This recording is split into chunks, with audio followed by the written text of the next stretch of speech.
늦게 오시는 분들이 있어서 베이지안은 굉장히 중요한 알고리즘이에요. 그래서 한때 통계 쪽에서 거의 모든 걸 다 베이지안으로 풀어 가려고 했기 때문에 흔히 이제 그 베이지안의 신봉자를 가리켜서 베이지안 학파다 그럴 정도로 굉장히 그 통계학 분야에서는 거의 각광을 받던 알고리즘이 베이지안 네트워크를 이용한 방법이고요. 물론 이제 베이지안의 가장 큰 대가들은 미국에 있죠. UCLA에 꽤 유명한, 또 유럽 쪽의 프랑스나 이런 데서도 베이지안이 굉장히 많이 유명한 알고리즘이고, 실제 아직도 알려지지 않은 베이지안 쪽의 알고리즘이 많이 있고, 실제 모델러에 탑재된 베이지안 알고리즘은 가장 심플한 알고리즘이 탑재되어 있습니다. 그거에 대해 설명을 좀 드리도록 하고, 먼저 그 지난 시간에 제가 이제 관련 자료를 올려드렸고, 제가 깜빡 잊고 이 그 두 가지 자료에 포함된 동영상을 안 올렸어요. 그래서 그 참고를 하시라고 동영상을 올려드렸으니까 시간 날 때 한번 이렇게 보시면 될 것 같습니다. 그래서 원래 지난주에 올려드렸던 자료 중에 하나가 인더스트리 4.0과 4차 산업혁명이라는 자료와 그다음에 빅데이터 인공지능 기반의 디지털 혁신이라는 자료고, 이 안에 동영상이 한 4가지 정도 나옵니다. 4가지 나오는 동영상을 제가 따로 이렇게 올려놨습니다. 그래서 사실은 여기 이쪽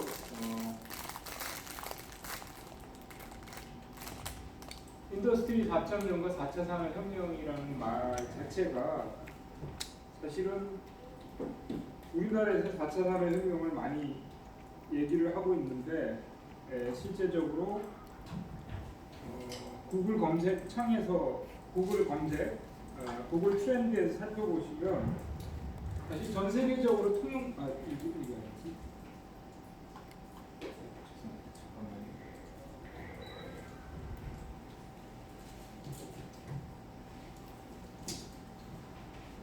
4차 산업혁명이라는 말은, Fourth Industrial Revolution이라는 말은 우리나라에서는 많이 알려진 거지 전 세계적으로 각광을 받는 얘기는 아닙니다. 그래서 오히려 미국 쪽에서는 디지털 트랜스포메이션이라는 말을 더 오래 사용해 왔어요. 그러니까 즉 디지털 트랜스포메이션은 데이터 기반의 합리적인 의사결정을 조금 더 확대해서 얘기하는 내용들입니다. 그리고 우리가 그 인더스트리 4.0, 4차 산업혁명의 가장 주 포커스는 제조 분야에서 제조 혁신을 이루겠다라는 거에 정보통신 기술을 활용해서 제조 혁신을 이루겠다라고 하는 건데, 제조는 모든 나라의 근간이 되는 산업이죠. 그래서 우리 선조들이, 우리 아버지, 할아버지들이 사실 고생을 해서 우리나라 제조 산업을 키워놨죠. 그래서 여러분도 뭐 TV에서 많이 보다시피 우리가 제일 잘했던 전략이 뭐냐면 선진국을 쫓아가는 전략. 선진국에서 A라는 상품을 만들면 우리는 그와 똑같은, 거의 품질이 거의 비슷한 상품을 더 싼 가격에 만들어서 수출 주도를 해서 갔죠. 그래서 한때 요 기업 뒤에 나오는 두산 인프라코아가 나오는데, 두산 인프라코아는 사실은 대우중공업이죠. 대우중공업이 대우기업이 해체되면서 두산에 인수했고, 저희가 두산 인프라코아 중국 사무소의 프로젝트를 한번 한 적이 있어요. 그 정도로 해서 두산의 두산 인프라코아가 전 세계 중장비 업계 매출 순위 8위까지, 2016년 자료를 보시면 전 세계 매출 부문 8위까지 올라갔던 그런 기업입니다. 근데 이제 이 2015년에 한국일보에 이런 기사가 나왔어요. 그래서 두산 인프라코아가 경영의 위기를 극복하기 위해서 23세 여직원까지 구조조정 대상에 포함시켰다라고 해서 여기 클릭해 보시면 관련 기사들 자료들이 그대로 나옵니다. 나오고 사실 어찌 보면 두산 인프라코어의 위기는 아직까지 해결되지 않았어요, 사실.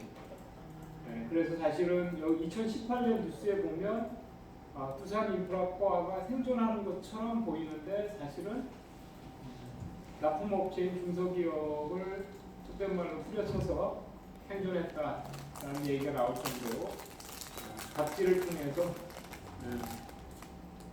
회생하는 것처럼 보였지만 외국인 이슈가 되고 있습니다. 그래서 이게 비단 그 두산 인프라코어만의 문제가 아니고요. 우리나라 거의 모든 제조기업이 안고 있는 문제점 중에 하나로 부각되는 부분입니다. 그러면 여기 이제 전 세계 1위, 2위 하는 이 업체가 포마즈라고 일본 기업이에요. 일본도 우리나라 못지않게 상당히 보수적인 기업인데 그래도 이 포마츠는 디지털 트랜스포메이션을 함으로써 1위 기업이 가는 방향대로 쫓아가고 있어요. 근데 이제 뒤늦게 뭐 두산 인프라코어도 1위 기업이 하는 뭐 IoT 센서를 달고 데이터를 확보하고 뭐 했지만 우리는 데이터 기반의 이런 거를 잘 못하기 때문에 여전히 그 갭이 존재합니다. 1위가 이 캐터필러라는 미국 회사예요. 미국 회사 중장기 부문에 거의 수십 년째 1등을 고수하고 있는 이 캐터필러는 일찍이 이 디지털 트랜스포메이션을 이루었습니다.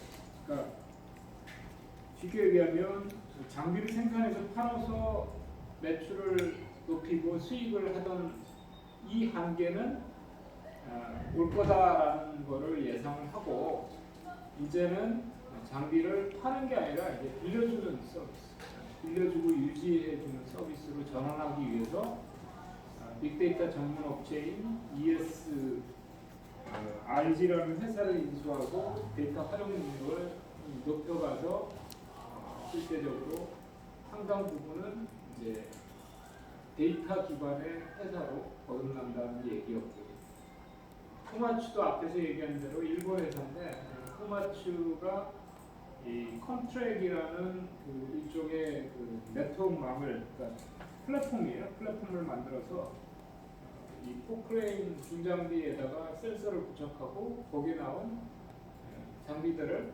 이제 활용을 해서 가동이 중단되는 일 없이 38만 대 포크레인에 대한 효율적인 걸 통해서 운영했다는 그런 얘기입니다. 실제적으로 이 중장비가 한번 고장나서 쓰면 거기에서 생기는 손실이 어마어마하죠. 그래서 이제 뭐 그 필요한 부품을 갖다가 받아서 수리를 하려면 한참 기다려야 되는 거예요. 그런 것들을 실적의 데이터 기반으로 가장 효율적인 정비를 하고 중단이, 그래서 이쪽 영역을 우리가 이제 프레딕티브 메인터넌스 앤 퀄리티라고 해서 장비의 유지 보수나 품질의 이 데이터를 활용하는 영역이에요. 여기에 물론 이제 데이터 마이닝 기술을 적용합니다.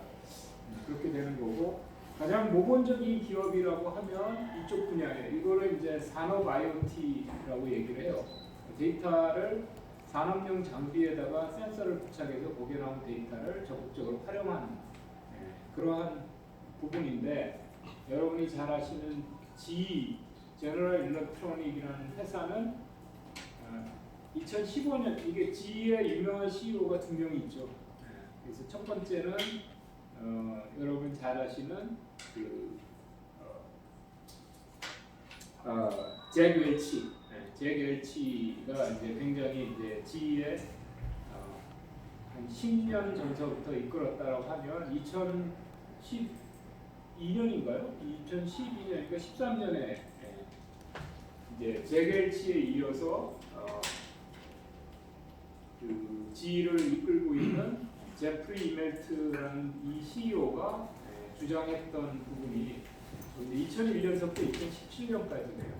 그리고 이전에 잭 웰치 이어서 2000년대 중반에 재임을 했고 2017년에 이제 은퇴를 했습니다만은, 이때 이제 2015년에 이런 그 행사를 크게 하면서 GE는 앞으로 데이터 및 소프트웨어 회사로 거듭날 거다라는 걸 강조했어요. 그래서 기존의 그 정부서부터 냉장고, 세탁기, 혹시 예전에 여러분이 GE에서 생산된 그 에어컨을 보신 적 있어요?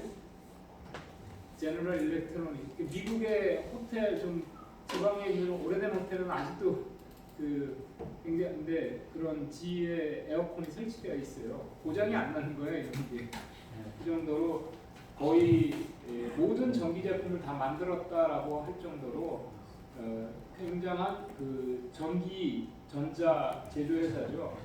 근데 그래서 사업을 2015년에 전부 정리했어요. 전부 정리하고 5개 영역에 집중했는데 항공, 발전, 헬스케어, 철도, 오일앤가스 이 5가지 영역. 이 5가지 영역에 센서를 달고 데이터를 모아서 걔를 잘 분석해서 활용을 하면 어마어마한 돈이 세이빙이 될 거다라는 거예요. 그래서 항공 분야의 1%의 연료 절감만 해도 1년에 15년에 걸쳐서 우리가 절감되는 돈이 30빌리언, 어마어마한 숫자죠. 30조인가요? 그래서 요 1%의 연료 절감, 1%의 절감, 시스템의 그 일종의 그 고장, 이 효율성 이거를 개선하는 거죠. 그래서 1%의 숫자만 개선해도 돈이 어마어마해진다. 그래서 이 1%를 개선하는데 이제 GE가 투자할 것이다라고 해갖고 이제 이 동영상이 제가 올려놓은 부분이 있어요. 거기에 그걸 하기 위해서 GE가 수많은 소프트웨어 엔지니어를 뽑았어요. 소프트웨어 엔지니어를 뽑고 프로그램 짜는 소프트웨어 엔지니어와 데이터를 분석하는 그러한 사람들을 계속 고용을 하는 거예요. 고용을 해서 소프트웨어 및 데이터 활용 기업으로 변신하겠다라는 얘기고, 실제 이제 이 GE 항공이나 이 GE 파워에 대한 얘기들이 그 동영상에 나오는데 실제는 제품을 팔아서 수익을 내는 게 아니고 그 제품을 팔면서 유지보수 계약을 하는 거죠. 쉽게 얘기해서. 그래서 그 유지보수 계약을 통해서 수익을 내는 그런 회사로 탈바꿈하는 거고요.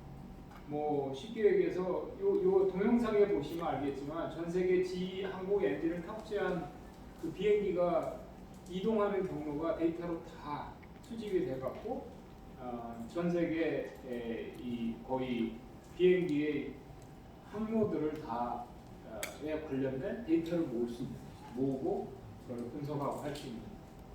그렇게 해서 쉽게 얘기하면 효율적인 비행기 방법을 제공하고 이거를 통해서 비용을 절감하고 그 비용을 절감하는 조건 하에 고객으로부터 돈을 받게 되는 거죠. 그런 얘기들을 하고 있고, 이 IBM이 빅데이터 성공 사례 첫 번째로 꼽고 있는 사례가 이 베스타스, 그러니까 일종의 풍력 발전 회사 얘기예요. 풍력 발전. 우리나라도 저 대관령 양떼목장 언덕에 가시면 풍력 발전 있는 거 여러분 보셨을 거예요. 근데 이 세계적인 이 최고의 풍력 터빈 생산 업체가 덴마크에 있는 베스타스라는 회사예요. 이 베스타스라는 회사가 뭘 만들었냐면 이쪽에 바람의 데이터를 전 세계 곳곳에 바람이 어떻게 변하고 이런 데이터들을 꾸준히 수집을 하는 거죠. 근데 재밌는 게 이 풍력 발전 이거 하나 설치하는데 비용이 어마어마하게 들어가는데 한 번 설치하면 그 위치를 바꿀 수도 없고, 그 다음에 저 풍력 발전이 설치돼야 되는 위치는 바람이 세게 분다고 좋은 데가 아니래요. 바람이 너무 세게 불면 그 터빈이 고장난대요. 그래서 일정한 바람이 계속 불어주는 데가 가장 좋은 이 풍력 발전 입지 조건이라는 거예요.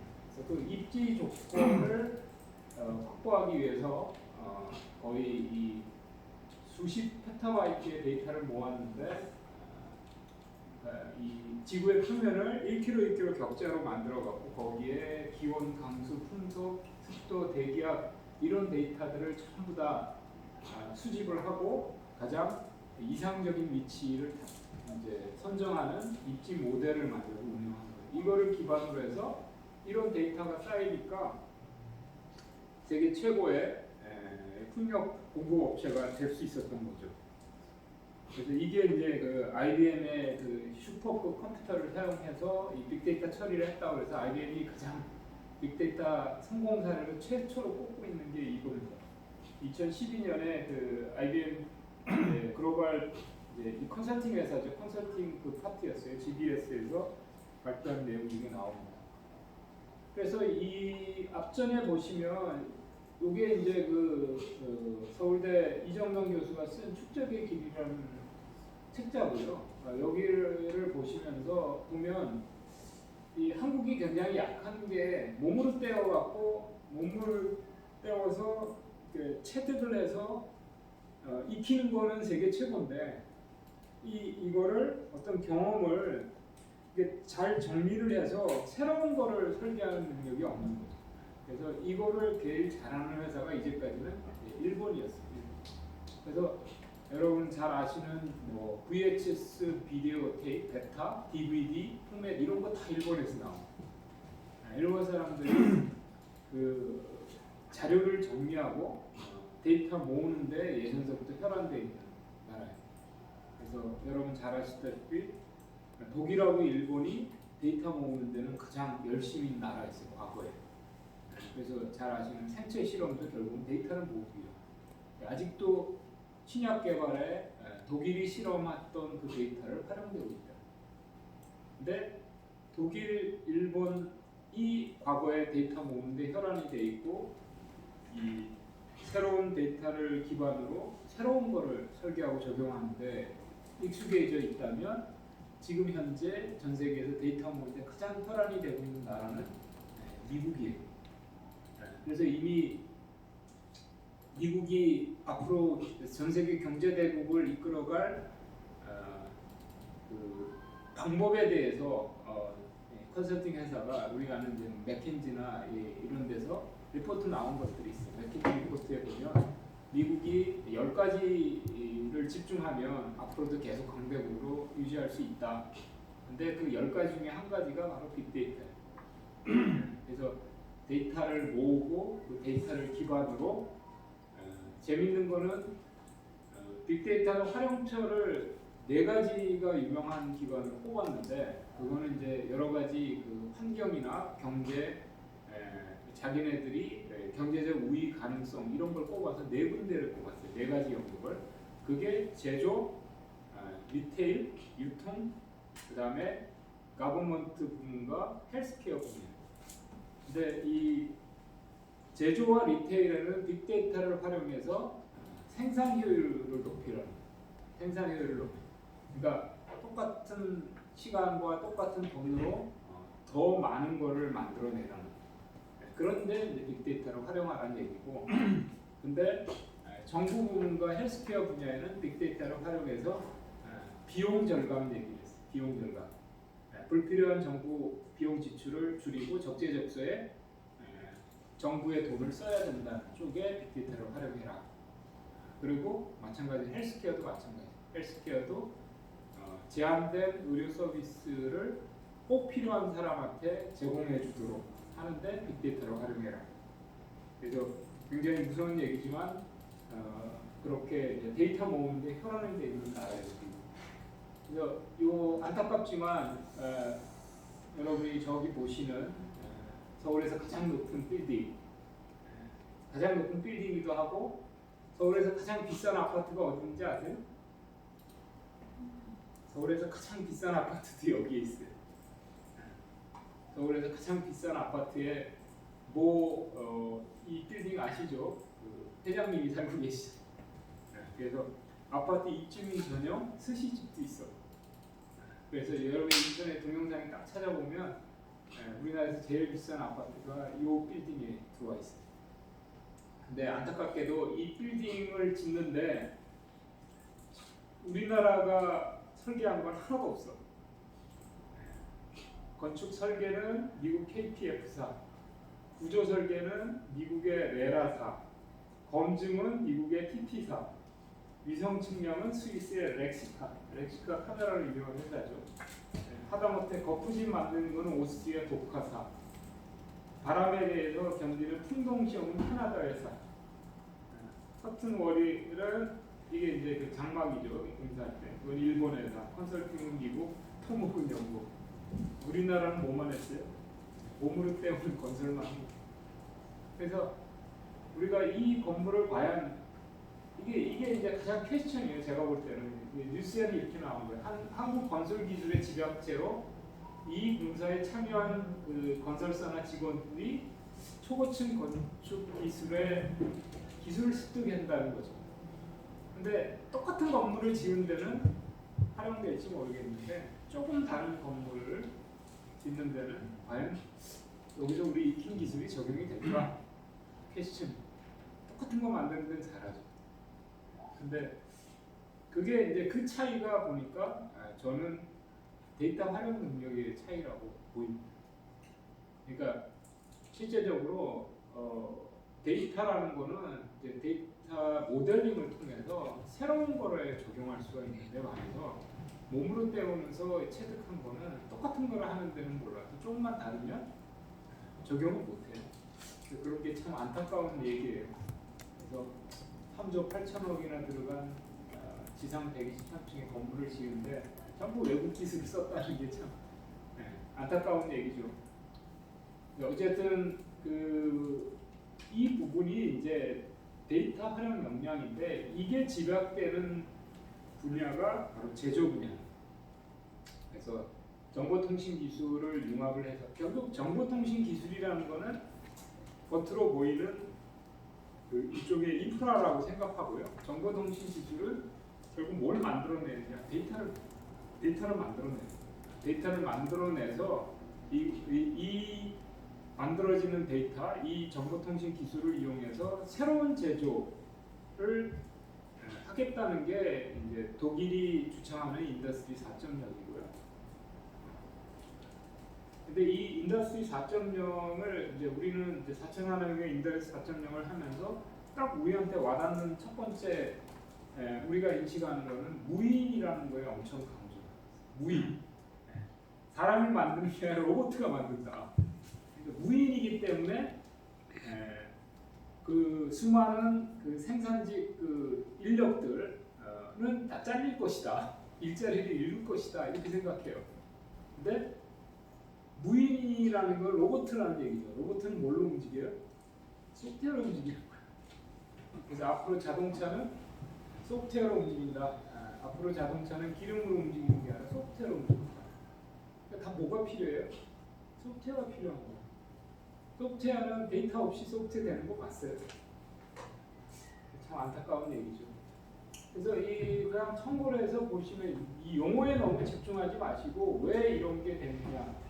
그리고 인더스트리 4.0을 얘기하고 뭐 4차 산업혁명 어쩌고저쩌고 하면서 다 무인, 로봇 뭐 이거를 얘기하는데 정작 그 인더스트리 4.0의 핵심적인 CPS의 훨씬 더 구체적인 CPPS, 사이버 물리 생산 시스템이에요. 여기에 대해서 알고 있는 사람은 별로 없어요.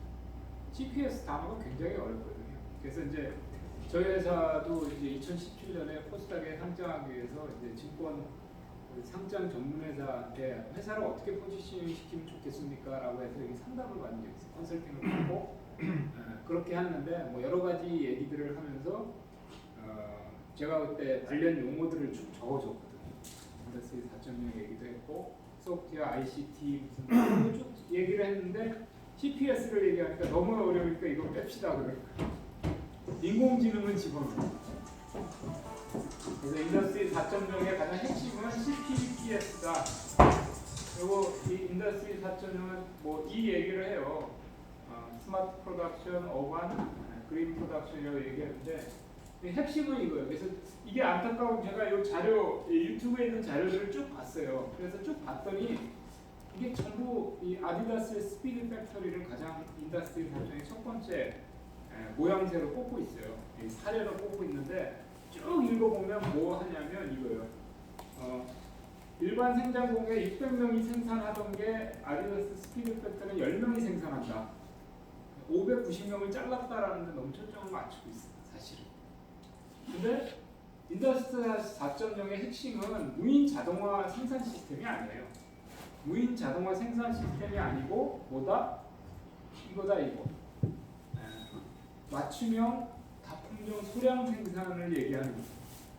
그러니까 모든 신발이 다 똑같지 않다. 개인이 원하는 신발을 만들어주겠다는 거예요. 개념이. 그런데 모든 개인이 내가 원하는 신발이 뭔지를 어떻게 알아요? 내가 원하는 신발이 뭔지를 기존에 데이터를 기반으로 해서 계속 제시를 해주는 거예요. 내가 농구를 하는데 신발이 하나 필요해. 그러면 농구를 하는 표준적인 그 신발의 모양을 제시해주고 거기에 여러 가지 선택할 수 있는 옵션을 제시해줍니다. 근데 그 선택하는 옵션은 다 뭐예요? 데이터 분석을 해야지 나오는 거예요. 그래서 나에 맞는 데이터가 만들어지면 이거 동영상에 있어요. 그래서 이렇게 되면 그게 이제 바로 생산이 시작하겠다. 그래서 24시간 내에 만들어서 배송을 해주겠다. 그러다 보니까 공장이 어디 있어야 돼요? 소비지에 가장 가까운 데 있어야 돼요. 그래서 독일의 안스바우의 이 스피드 팩토리를 처음에 지었고요. 2018년에는 아틀란타 공장이 만들어졌고요. 원래는 2017년에 만들겠다고 했는데 한 1년 좀 늦어졌어요. 그 다음에 목표는 일본이고요. 그 다음 목표는 한국쯤 될 거예요. 우리나라는 한 2020 몇 년쯤 되겠죠. 그래서 독일 사람이 가장 선호하는 신발을 독일에서 만들어서 독일에서 공급하겠다는 거예요. 그렇게 하면서 리쇼링이라는 얘기가 자연스럽게 나오고요. 모든 생산 제조 공장은 다 어디에 있어요? 동남아시아를 비롯한 중국에 있잖아요. 그러니까 이거를 다시 선진국으로 갖고 오겠다는 그 전략이 바로 인더스트리 4.0이고 거기에 가장 핵심은 맞춤형 상품이다라는 얘기.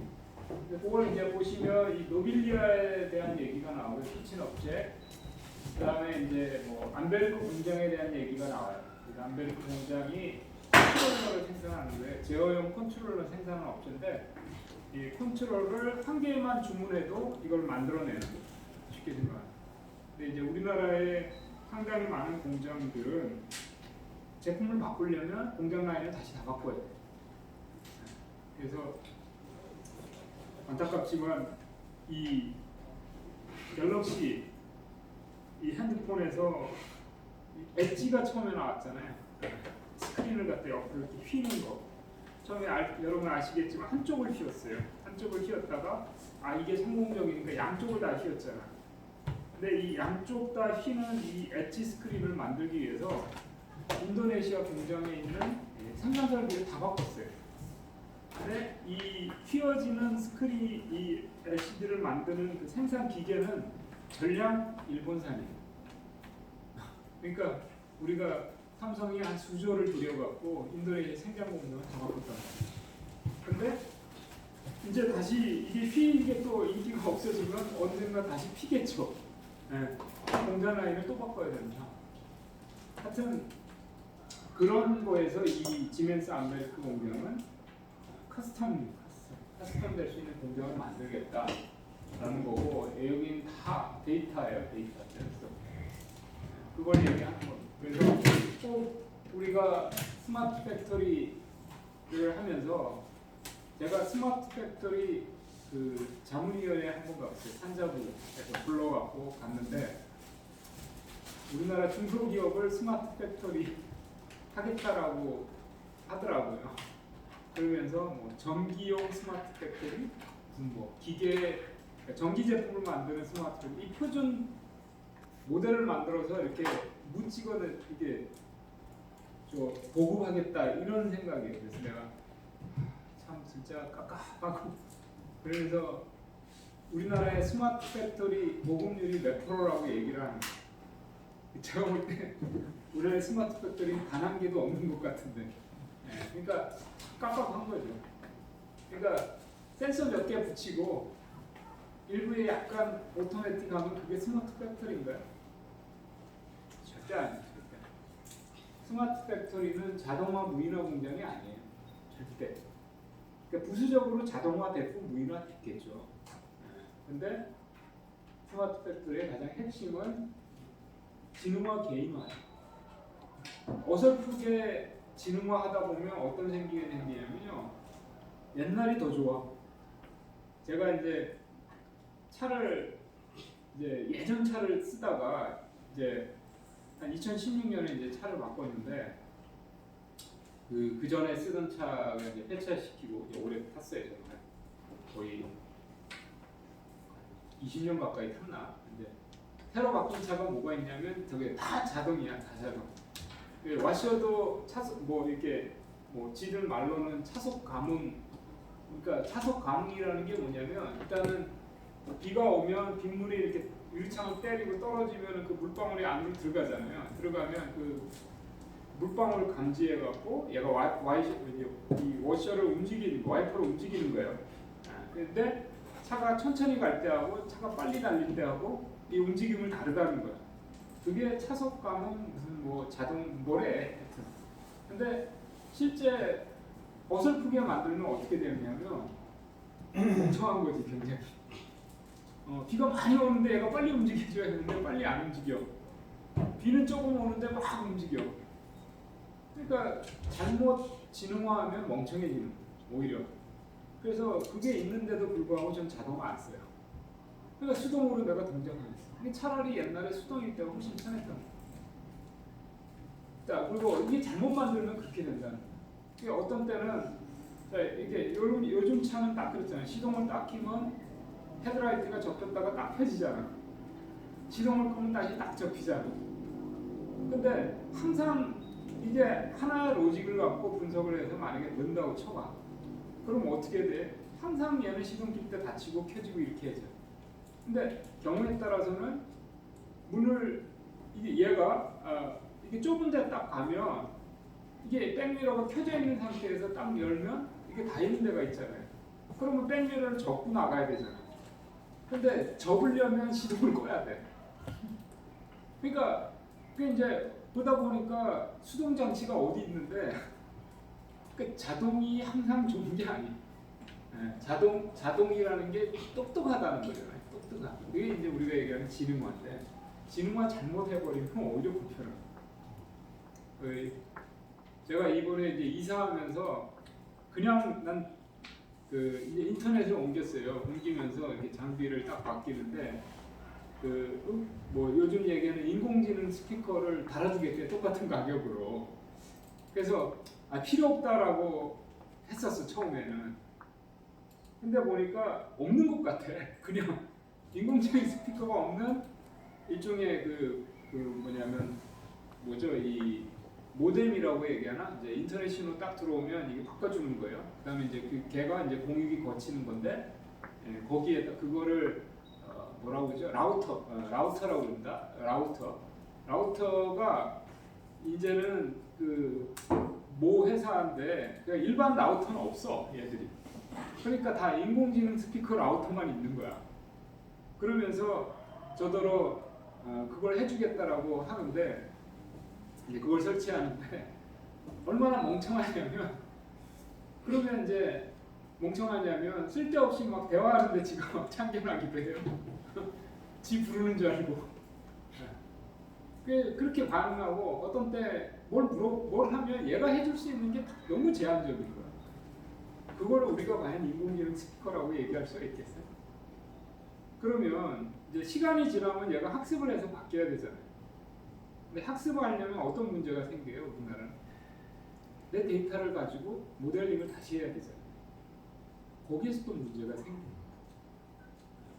그러니까 어쨌든 막 지금 나와 있는 아마 여러분 써보시면 인공지능 스피커 잘 쓰는 분 계세요?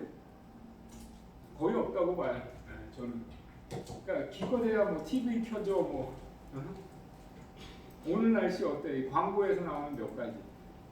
그러니까 어설프게 인공지능화되면 오히려 불편해집니다. 그리고 개인화가 되어 있지 않은 지능화는 불편함만 야기해 줍니다. 그러니까 그래서 지능화 개인화가 사실은 스마트 팩토리의 가장 핵심이고요. 요즘 얘기하는 4차산의 가장 핵심이에요. 근데 지능화 개인화를 하려면 데이터를 잘 다룰 줄 알아야 돼요. 또 분석하는 모델을 만들어야 되는데 좀 안타깝습니다. 이게 그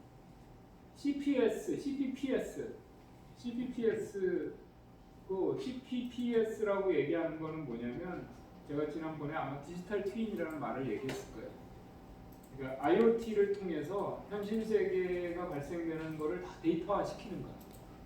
데이터화 시켜서 사이버 상에서 물건을 만드는 거야. 그래서 사이버 상에서 물건을 설계하는 거죠. 디자인하는 거. 그러면 그게 이 iOS를 통해서 내가 원하는 거를 입력을 넣는 거야. 데이터를 모아지고 그런 다음에 이거를 이제 만들어내는 거야, 현실에. 그게 바로 생산에 적용하면 CPPS가 되는 거고요. 얘를 확대를 시키면 이게 CPS가 되는 거예요.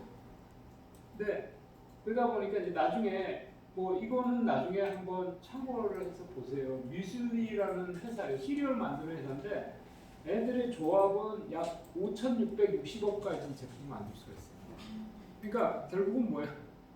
독일 국민이 아침에 먹는 시리얼을 생산하는 건데 이게 처음에는 이제 온라인에서 시작했어요. 온라인에서 내가 원하는 시리얼을 내가 설계하는 거야.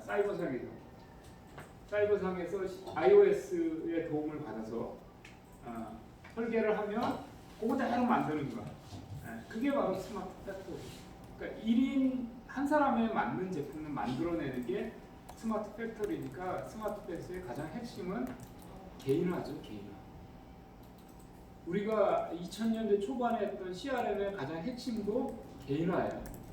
궁극적으로는 개인화인데 그때 당시 기술로는 개인화가 안 되니까 세그멘트 마케팅을 한 거예요. 그래서 아주 고도로 세그멘트 마케팅을 펼치는 거, 궁극적인 CRM 목표는 개인화다.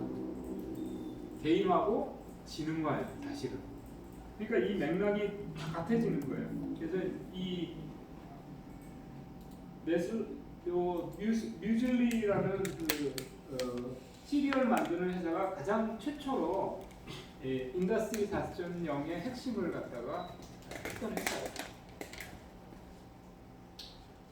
그리고 이제 이게 이제 제조해서 이제 확대시켜 나가면 이렇게 된 거예요. 여러분 이제 뭐 우리나라에서 그냥 한때 그랬잖아요. 소고기 이력 추적 시스템이라는 거 들어보셨어요?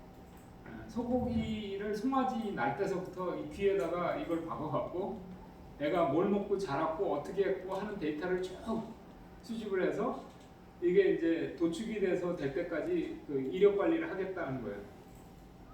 근데 그때 한참 뭐 그게 우리나라는 그냥 감정적인. 왜냐하면 막 그 먹는 거 가지고 장난치는 사람들이 많아지다 보니까 소비자한테 안심을 하기 위해서 얘가 청정한다라는 거를 그냥 강조하기 위해서 그렇게 한 건데 그때서부터 그게 몇 년 전이냐면 10몇 년 전 얘기예요. 그때서부터 우리가 데이터를 모았으면 뭐가 됐을까요? 소를 가장 건강하게 사육하는 노하우가 쌓였겠죠. 근데 데이터가 축적이 되어 있을 것 같아요? 없어요. 더 웃긴 얘기를 하면 이지스함이라고 들어보셨죠? 이지스함이 얼마나 비싼 건지는 제가 얘기 안 해도 알겠죠? 엄청 비싼 거예요. 그러니까 우리나라에 있을 필요가 별로 없는 이 함인데 그거를 미국이 우리한테 팔아먹은 거지. 그 이지스함이 작동을 하면요, 그러니까 뭐 50cm 한 이 정도 바다에 떠 있는 물체를 다 식별한대요. 그러니까 걔가 1시간 작동하면 서해상에 돌아다니면 데이터가 어마어마하게 쌓이는 거죠. 근데 그 비싼 이지스함을 미국에서 팔아먹으니까 팔아먹고 어떻게 활용하고 있겠어요. 그러니까 근데 그 데이터를 얘가 1시간에 쌓이는 데이터를 만약에 1년 쌓는다고 생각해요. 그 저장할 공간도 없어요. 그러니까 그냥 그 비싼 장비를 가지고 그냥 그리고 맨날 하는 거예요. 중국 애들이 우리나라 침범해서 뭐 새우를 쓸어가느니 뭐 그래서 어민이 피해가 있다는 얘기 굉장히 많이 하잖아요. 근데 생각해 보세요. 그 이지스 아미에서 해갖고 한 몇 년만 데이터 모으면 걔네들이 어느 경로에서 어떻게 오는지 다 알 수 있어요. 모델링 할 수가 있는 거예요. 그거 왜 그 민간에 활용하면 안 돼요? 그럼 뭐 전쟁 날 때 쓴다고 그 비싼 걸 사놓고 그럼 평상시에 쓰면 안 되나? 네, 뭐 똑같아요. 그러니까 그래서 예, 우리나라는 이게 뭐 이 영역을 막론하고 참 다 엄청나게